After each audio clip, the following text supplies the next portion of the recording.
Buone feste, grazie.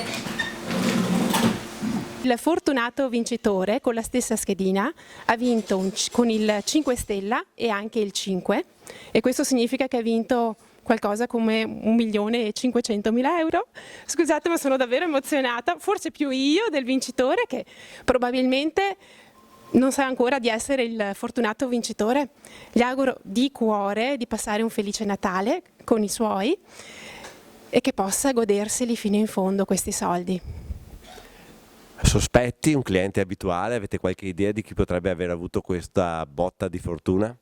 Francamente no, perché in genere i clienti sono più o meno della zona, qui nel circondario, qualcuno di passaggio, però in linea di massima sono tutti della zona.